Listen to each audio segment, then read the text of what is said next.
Very glad to be here, and it looks like a great series, and I'm glad to try to raise some questions as part of our presentation today. I'll just get started, and then also let Amoolya introduce herself as well. So what we're trying to do in our presentation today, as was mentioned, we're trying to raise some key challenges in 4 areas of news media creation cycle and of use and creation. And the examples of misinformation and democratic participation will be kind of the themes that connect our discussion across these different, was mentioned, points of entry. And we're, trying to raise some questions, draw upon some examples in research, and think about how best do we, provide a framework perhaps for how best do we grapple with some of these core challenges of media studies, that is, questions of misinformation and democratic participation.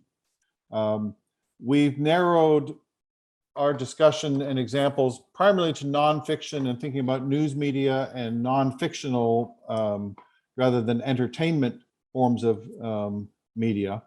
And it's hard to maintain that distinction, certainly with new media and online forums, but this is our emphasis today.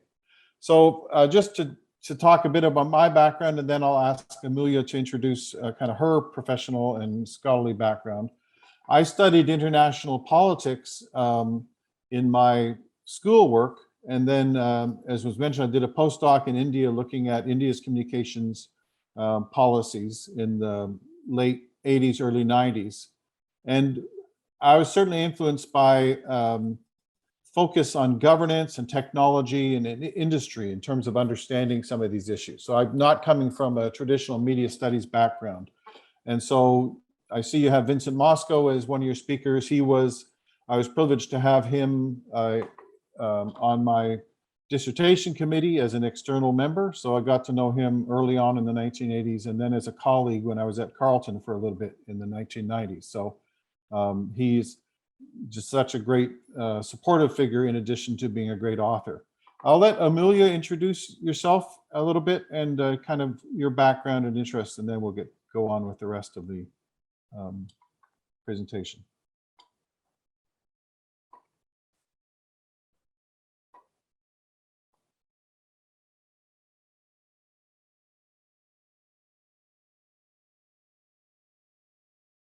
Oh, it looks like it's still. Okay. There we go. It was not letting me unmute. Hello, everybody. Very privileged to be here today. My name is Amoolya Rajappa. I'm a Fulbright Fellow at Florida State University. I work closely with Dr. McDowell. I'm also a doctoral fellow, a doctoral scholar at Christ University, Bangalore. My switch to academia has been quite a recent one. I'm otherwise an independent journalist, and I like to report on issues concerning internal migration and development in India. So unlike Dr. McDowell, who's a seasoned academician, my observations are more based on my journalistic experiences, observations, and facts. Good. Thanks, Amoolya. I'll go on with the introduction, and then we have structured our presentation into kind of 4 sections and then some concluding comments. So we've decided to organize our comments around 4 clusters of activities for news media studies. So first of all, some comments on creation and content, including journalistic practices, and sort of what are some issues and challenges we face there, especially with regard to misinformation and democratic participation. Then our second section, which Amoolya will discuss, is kind of industry structure issues and what that implications are there. Thirdly, I'll talk a bit about distribution, including platforms and telecommunications networks, and what issues kind of arise in that discussion cluster. And then Amoolya will talk about audiences, and then I'll wrap up with some concluding comments. So again, we're trying to think of a framework of how we think about news media studies, and then by touching upon issues of misinformation and also trying to expand democratic participation in each of these clusters, hopefully that kind of pulls things together. We recognize these concepts are related, they're not wholly distinct, and they're very complex. Nevertheless, they give us a bit more of a concrete set of tasks or challenges to think about. So with regard to this kind of cycle of, traditionally we thought about, production, of messages, and then, encoding, transmission, decoding, and users, so we recognize it's not as simple as that anymore, but nevertheless, we did want to identify some clusters to look at, in keeping the conversation a bit more organized. We recognize that defining news media and journalism are more complex and more difficult. We certainly could say, well, journalism is a certain set of practices and standards for news media production, the purposes, the professional commitments, and the organizations. So that would be kind of a traditional way to define kind of a quality level of commitment and production. But we also recognize that journalism now is in some cases kind of mixed with different types of strategic communication and other information production practices that don't have the same purposes or standards. So, public relations, political communications, advertising, advocacy, and they may provide information that in the eyes of the viewers may not be distinguishable from kind of something produced in a journalism standard. So that some of these modes of strategic communication may be becoming less distinct from news as different organizations try to present their ideas directly to the public. And similarly with news media production, social media sharing and user-generated content are also important processes in sites of information production that get mixed in with the traditional news production. And so that one of our challenges is that different advocacy groups or groups with their own purposes of some sort have kind of taken advantage and of this breakdown of kind of widespread acceptance of certain standards or authoritative sources for news. And also they've benefited from and encouraged audience segmentation. So you don't have kind of the public. And so, and as user-generated content information environment, you have that being shared as well. So that's one challenge in terms of kind of content creation. Certainly there's excellent efforts to try and address some of the conditions of work. The Worlds of Journalism study, you recall, had 2 rounds, and it serves as a resource. I was just looking at, had country reports, I believe, on India and Bangladesh, and so surveying journalists in terms of specific practices and specific kind of conditions and workplace behavior, and how they perceived influence and other things in the context of their work. And that helps us understand kind of the conditions of content creation for journalists in different parts of the world. The other, a recent report we cite as an example is a UNESCO report from 2021 called the Chilling: Global Trends in Online Violence Against Women Journalists. And this is one report, but there's others, that is saying the practice of journalism now includes what they call the chilling effect: online violence against women journalists designed to belittle, humiliate, shame, induce fear, etc. And that's unfortunately part of the work environment in some of the online platforms. And what that report argues as well is that this amounts to an attack on democratic deliberation and media freedom, encompassing the public's right to access, and it cannot afford to be normalized or tolerated as the inevitable aspect of online discourse nor contemporary audience-engaged journalism.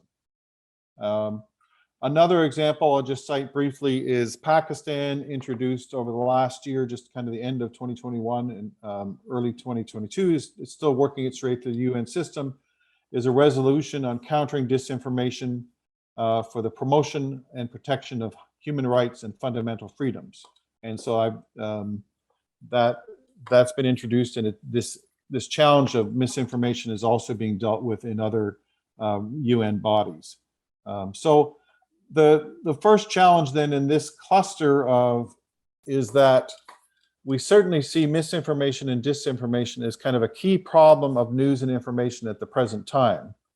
And I think it's complicated because our kind of media ecosphere has seen the blurring of different types of purposes, professional practices, and ethical commitments, where it's not clear who is in fact pursuing this kind of traditional professional practice of journalism. And so the production of misinformation is easier and the identification is more difficult.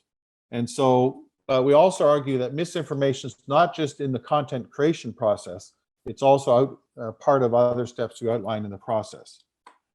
One opportunity of this new environment, and it's harder to remember now, is the tremendous optimism and hope in the first couple decades of new media in the 90s, that the greater availability of digital media tools would make available the tools to enhance democratic participation. More production equipment being available to publish and to distribute audio and video, more open access to information sharing, so you didn't need a broadcast network. And that commitment, as you recall, the communication rights in the Information Society emphasized kind of that commitment to democratic participation and communicating in the public sphere. And so I think one of our challenges is, while recognizing the current context, how do we refocus on some of those democratic participation values, and also then look at the specific mechanisms and try to enhance that. I'll turn to Amoolya for the next section.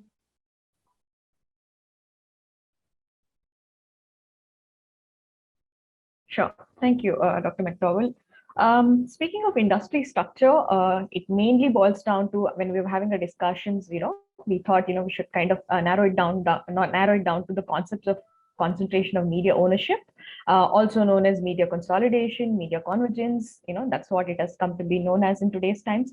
Very simply put, it's when a progressively fewer individuals or bigger firms, organizations control increasing shares of mass media.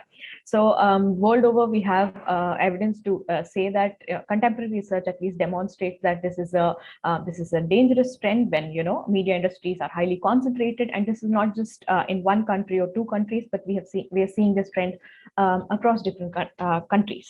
As of 2022, the largest media conglomerates in terms of revenue world over are Comcast, Walt Disney, Warner Bros., Discovery, and Paramount Global, most of them based in the US, of course.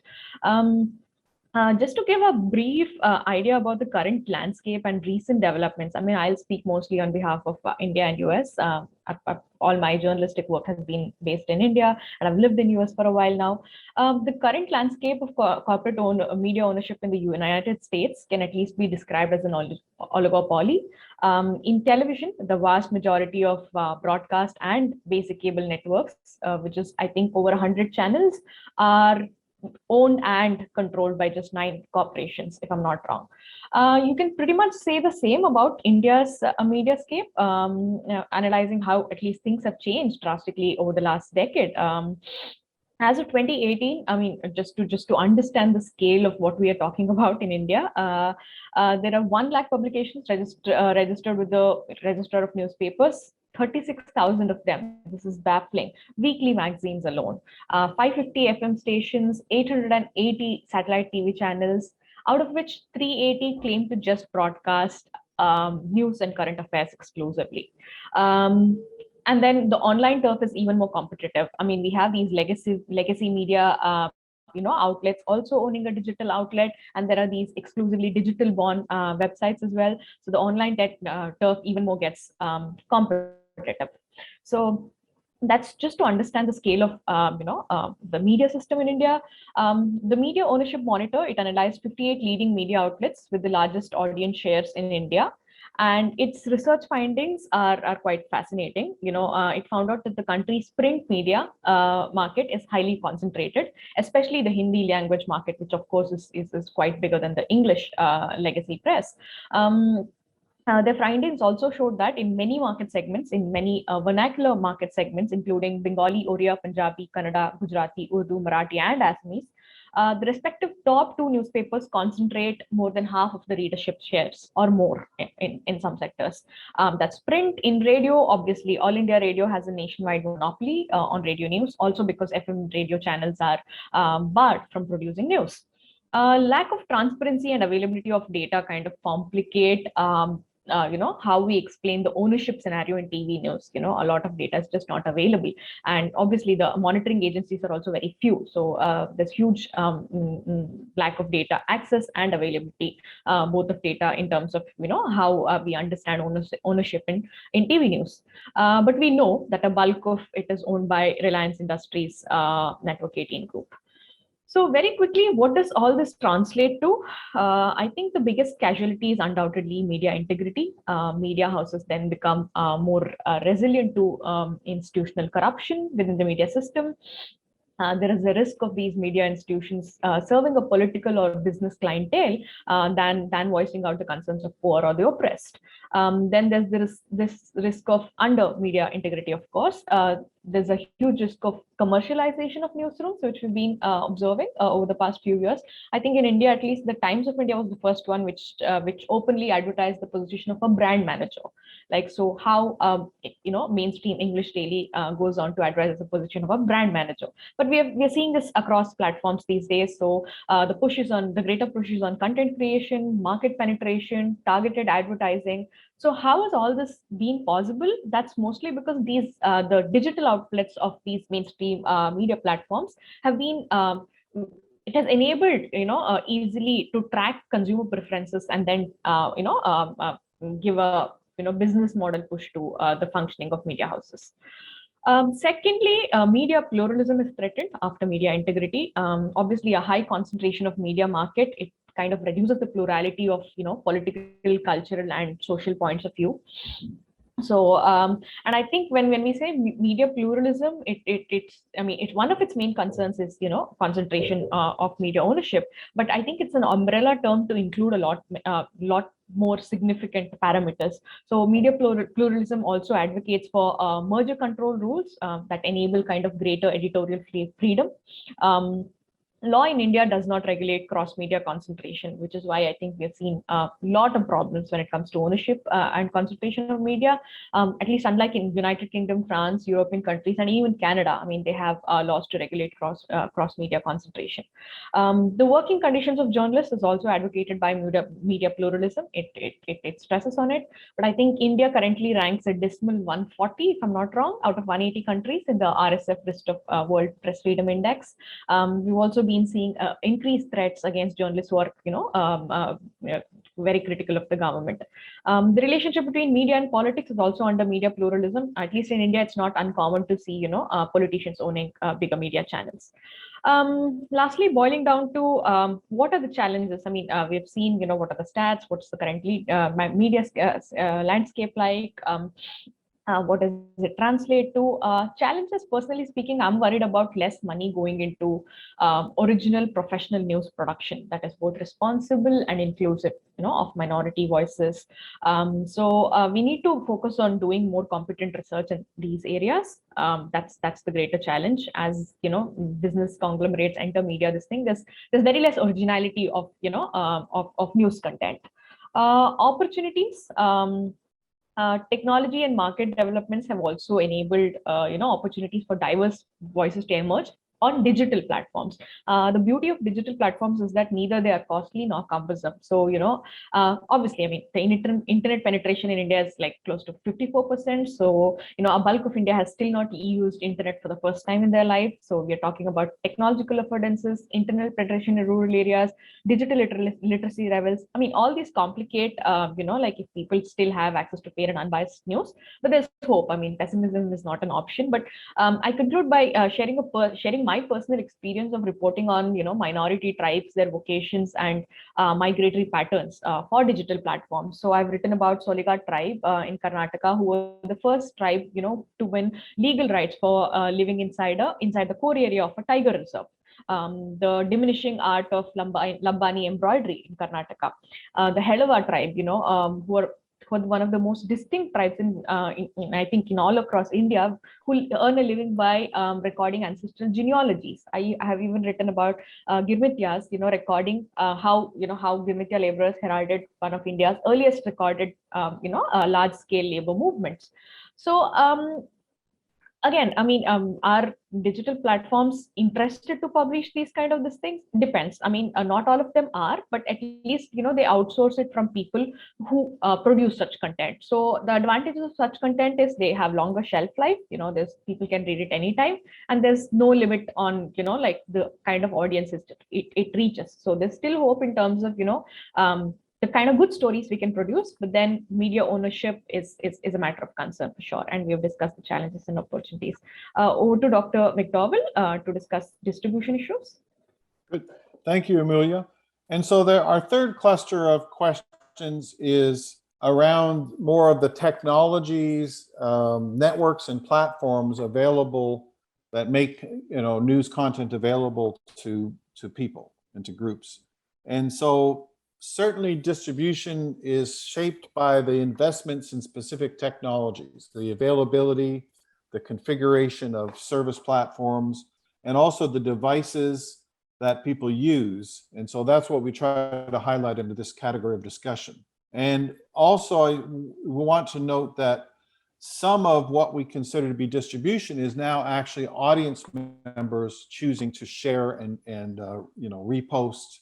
So it's not just what's designed by service providers and what's available on specific networks and platforms. So just some general definitions, telecommunications networks is really referring to, what's the underlying infrastructure that allows for electronic communication. And so that right now we think primarily of the internet protocol, but internet-based, but we do have still, telephone networks, cell phone networks, emergency communications, that public officials might use, and we still have broadcast networks with television and radio. So that even though our general focus is on kind of digital networks, allowing for internet-based protocol services,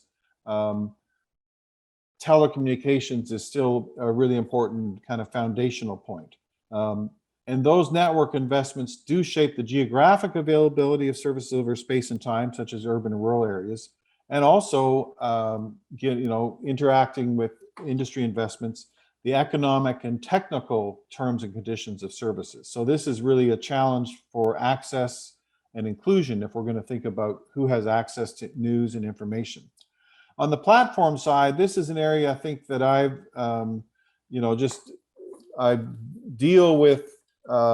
We deal with different services and some of the policy issues in some of my courses on my course on media law and policy. But platforms can be used, broadly to think about the internet-based protocols, or can also be used more narrowly to think about specific kind of services. And so, digital media is another term, or new media, that we try to get at the extent to which things are networked, things connect different types of users, different types of devices, and provide different types of services. So this area is some key features are important to remember, because I think they do affect our sense of how do we grapple with misinformation and how do we advance democratic communication. So that moving beyond just content creation and industry structure, we look at network availability, but also specific applications and services and content distribution platforms. What kind of modalities are coming here? One piece that I've enjoyed thinking about is John McMullen had a piece in 2017 called "The New Understanding of New Media" online platforms as digital mediums. And what he poses the question is, should we think of new media as kind of one platform where there's certain features, which I've discussed already, or should we think of specific applications as sufficiently distinct from each other to treat them as unique media? So a social media site or a video sharing site or other types of, and so like Twitter comment sharing sites. And so this is an interesting concept. And what he does distinguish between what he calls a foundational technology, which is kind of underlying set of capabilities like print or electrical communication, electronic communication, and then now with digital communication and access to databases as well. That sets up a whole possibilities, but those foundational technologies are not the platforms per se. So regarding misinformation, we can't deal with misinformation just by looking at content creation or industry structure, but I think we also have to look at how specific platforms are organized and how media feeds are individualized, are designed using automation techniques to enhance online time and engagement. And then it may mean that content creators benefit financially, not from sharing quality content, but from clicks or engagements. And misinformation may be the way to encourage audiences to interact more fully and more passionately. Again, with democratic participation, thinking about that, there's a report called the Forum on Information and Democracy from 2021 called A New Deal for Journalism.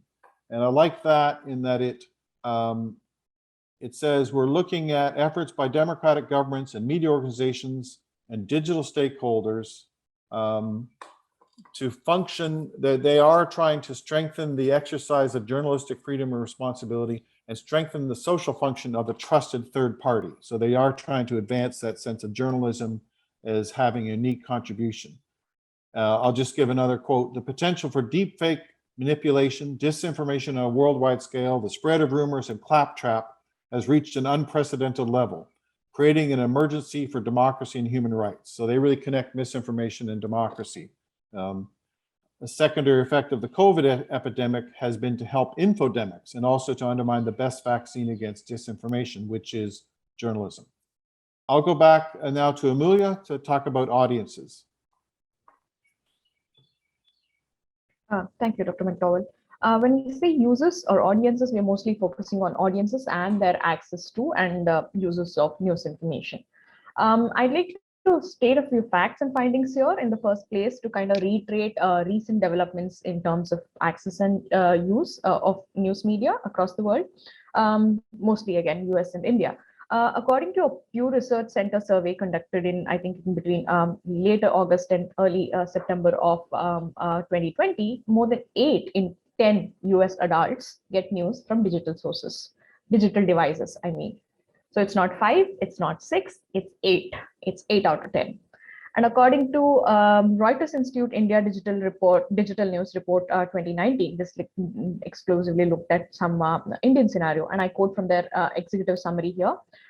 English language Indian news users with internet access are embracing a mobile-first, platform-dominated media environment with search engines, social media, and messaging applications playing a key role in how people access and use news in a setting characterized by low trust in many news media, high concerns over the possible implications of expressing political views, and widespread worries about different kinds of disinformation. So breaking this down, at least for the Indian scenario, so what's a mobile first market? So the survey, again, I mean, the findings of this survey, the respondents were mostly male, affluent, higher education background. So it's not largely broadly representative, but what it finds out are like, the touch points can have like wide ranging implications on just where policy and research should be headed in terms of audience research. So mobile first market, when we say that 68% respondents identify smartphones as the main device for online news.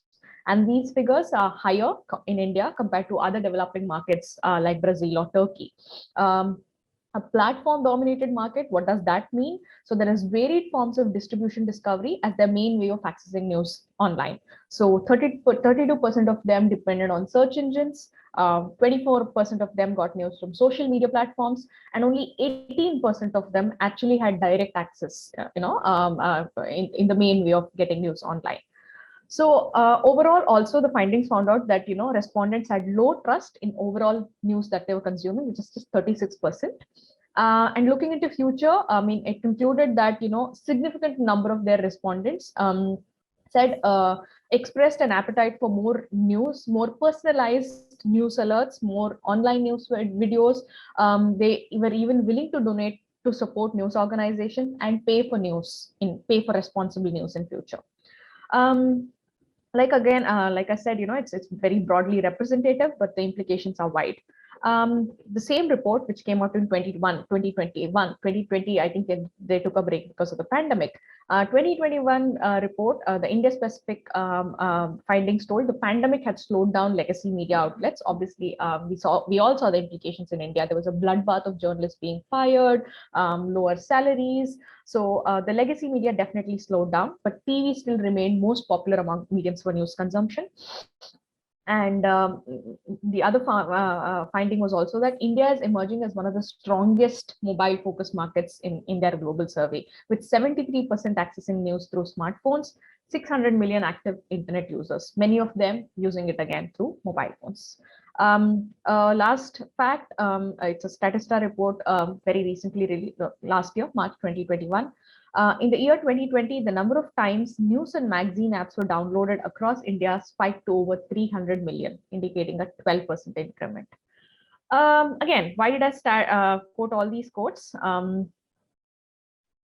Let's identify a few key patterns that emerge from all the data points that I just quoted. World over, what do we see? There's a tendency to consume news increasingly on digital platforms, mainly on mobile phones. India is emerging as one of the strongest mobile-focused markets. There is appetite for more personalized mobile news alerts, online news videos. Audience are even willing to pay for impartial news in future. That's what we found out. Like I mentioned again, these stats can themselves serve as touch points, that should define future research and policy in terms of news media. But how can this possibly happen is something I'll try to indicate in terms of opportunities and challenges. Well, I'll stress more on opportunities this time because I spoke at length about challenges in the in the industry structure part. Opportunities. Well, I think there is greater need. I think in no time in history there was a greater need and value than ever to treat audiences as producers of their symbolic space. Technological advances have initiated such revolutions across, so we cannot afford to treat consumers as just mere consumers of media, or bodies or powerless objects of representation. That sender receiver model has been dismantled. So people are more conscious of what they consume. People are aware of the biases that are coming along. People are wary of the misinformation that is being peddled their way. And I think for researchers across the world also, I mean, it gives great value. It relieves them of the burden on researchers, to treat consumers as potential reporters themselves. Um, like I mentioned, there's audience have greater power thanks to technological advancements to use ICTs to represent their own voices, concerns, opinions on news and current affairs in evocative ways. And the pandemic has actually showed us how. I work with migrant laborers in India, kind of trying to investigate their day-to-day mobile media usage for my doctoral work. And using a small data set from my larger work, I developed a paper that argued how the raging COVID-19 pandemic in India and all the migrant distress that followed kind of forced internal migrants to become, to find more urgent, meaningful uses of mobile-led media. So I looked at these short, easy to create emotional video pleas that stranded migrant laborers uploaded onto YouTube. They were great help in mobilizing help. I looked at institutional help. Bihar was one of the first states, to initiate mobile media, monetary packages or something. And the interviews I sourced from journalists, volunteers working on ground, all became parts. All were significant evidence to base my argument on. Secondly, the first opportunity is to treat audiences as potential producers of their own space. Second, researchers need to challenge the hegemony both of textual analysis and large-scale quantitative research in relation to media in South Asia. This is not just me saying it. I quote from different people. Dr. Shakuntala Banerjee speaks at length about this in her book South Asian Media Cultures, Audiences, Representations, and Contexts. So why this again? I mean, more forethought needs to go into media anthropology as an area of study itself. Personally, I think one cannot fully understand how media systems work without comprehending the cultural settings or practices that they are rooted in. Also, because when we speak of news consumption on mobile phones, we're talking about a practice that is very private and unobservable. And I think nothing captures this better than ethnographic methods as in-depth interviews or participant observations. So these can go a long way in revealing insights that can have, again, wide-ranging implications. Well, surveys and questionnaires can tell us where audience are getting their news from, but how are they getting it? Why are they getting it? I think these kind of validate the need to adopt innovative long-term participant observation-based fieldwork, and this will also probably help us try and understand how media professionals are also situating themselves and their work in relation to a more global media trends. I mean, we've seen increased rape threats and death threats to journalists. So what are their lived realities like? What are the decisions they have to take on a day-to-day basis? So all of this, I mean, huge possibilities for ethnographic research and qualitative methods to reveal all of this. So yes, in terms of opportunities, I think adoptive qualitative methods and treating audience as potential reporters themselves will be a good start in news media studies. Challenges, of course, misinformation, biggest challenge. I mean, when I was working with migrant laborers, a lot of them reported how, they showed up at bus stations and train stations, just believing, a lot of false news that was peddled on social media. So again, misinformation as a larger theme has been touched upon by Dr. McDowell, and I think he will tie the strings together and mention it again in the concluding remarks. So over to you, Dr. McDowell. Thank you. And I'll just wrap up for a couple minutes. That is, just to summarize what our core claim, we looked at 4 clusters of issues that I think one of our thoughts is that, or claims is, major challenges for media studies like misinformation or democratic communication can productively be seen as multidimensional and as benefiting from different traditions of work within media studies. The challenges of misinformation and the promotion of democratic communication needs to be addressed by drawing upon research insights and contributions from different areas of media studies.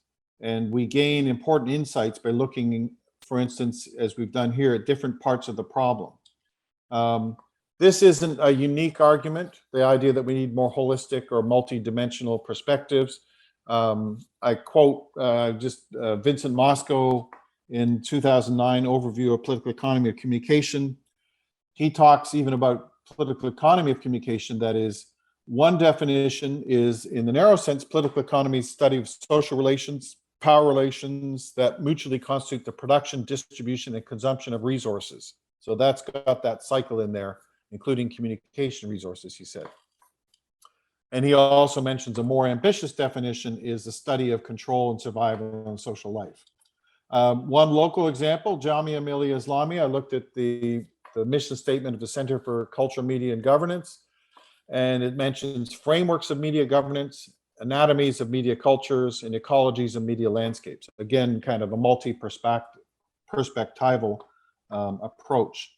And again, just to close out, this Forum on Information and Democracy 2021 report called The New Deal for Journalism. Couple quotes.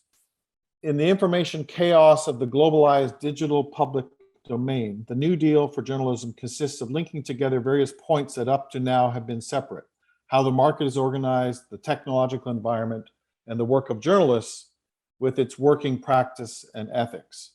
And I saw this quote after we set out our structure, but nevertheless, it really lines up with our kind of set of questions here. In other words, the New Deal assumes that regulation and off-market policies link issues that have so far been treated separately. So we need to, this amounts to rebuilding journalism, again quoting, not as a media sector, but as an essential element of freedom of opinion expression predicated on the right to information. And just to close then, as a practical matter for scholarship, we know that a multidimensional or interdisciplinary agenda faces immense hurdles, that there's intellectual reasons and institutional reasons that specific research endeavors need to be more focused and go into more detail to really advance knowledge. However, intellectually, even if we can't undertake specific in-depth research in all areas, we can kind of think about the conceptual context of our work more broadly. And I think we might also think about collaboration on larger problems by reaching out to colleagues in different subfields of media studies or news media studies, or even in other academic disciplines, to try and grapple with some of these significant challenges. So thank you again for having us. I really appreciate the opportunity to talk about this and raise some questions, and look forward to talking with you guys further. Wonderful. I think this has really touched upon some significant areas, since in South Asia we are grappling with the idea of right to information, freedom of expression, and then you are bringing the idea of multi-dimensional aspects to deal with news and the social life of news. So without taking any time, I want to invite Professor Dr. Shamim Reza, Professor of Mass Communication and Journalism at University of Dhaka, to deliver his remarks as a discussant for this lecture. Professor Reza, over to you. Okay. Thank you, Ratan, and thank you, Stephen McDowell and Amoolya Rajappa. Good to see my good friends for quite a long. I think all has been said. I mean, I don't have anything in particular to contribute to, just a few points to touch upon.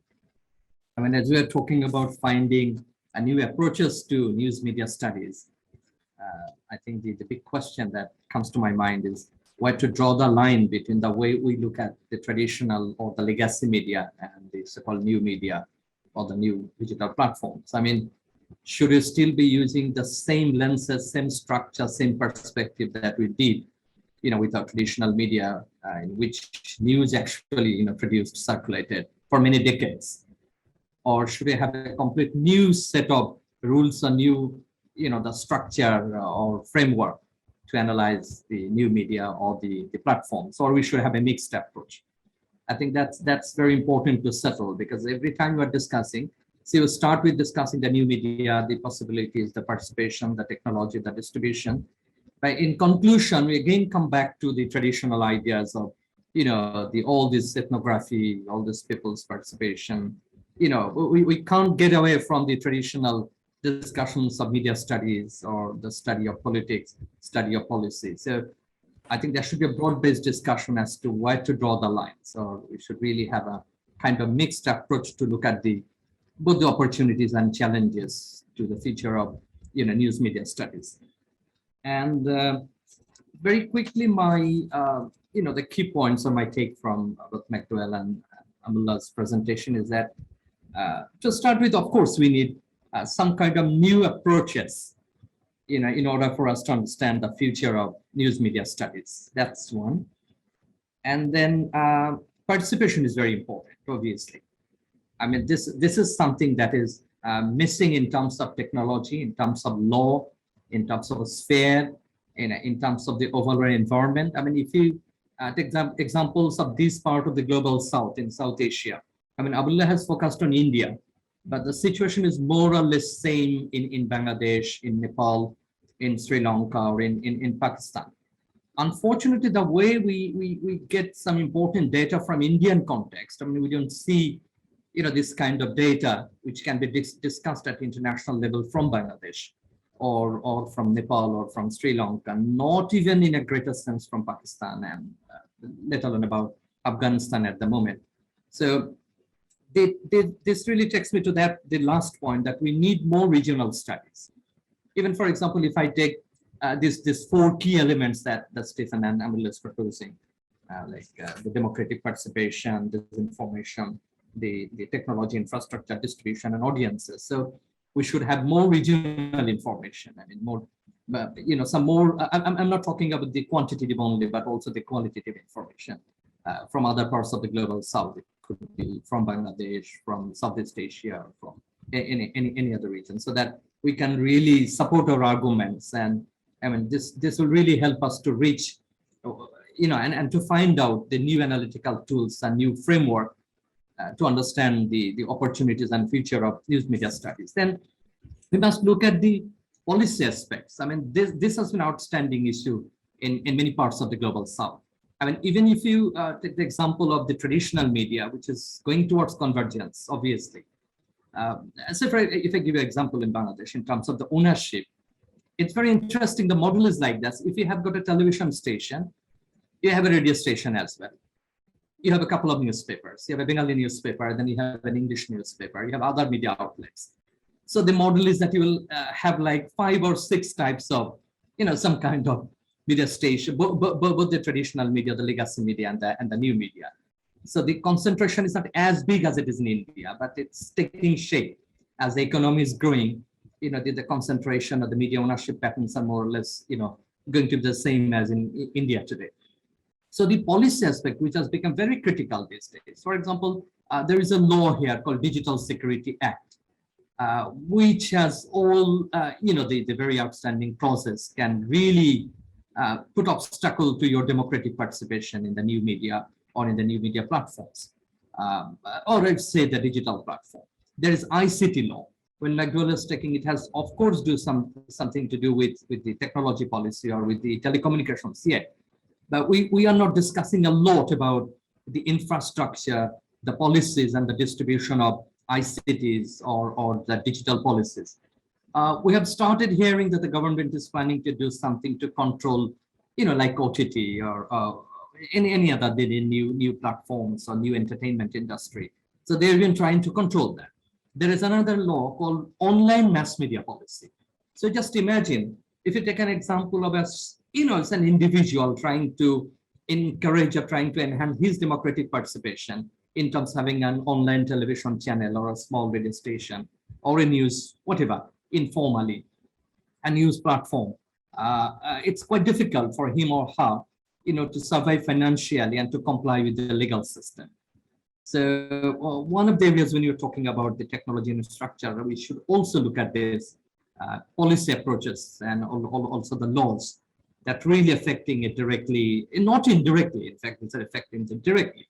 And this also takes me to the point of policy activism. There should be some kind of policy activism where I think the consumers, the people, the NGOs, the civil society, the rights body, the media scholars can really participate.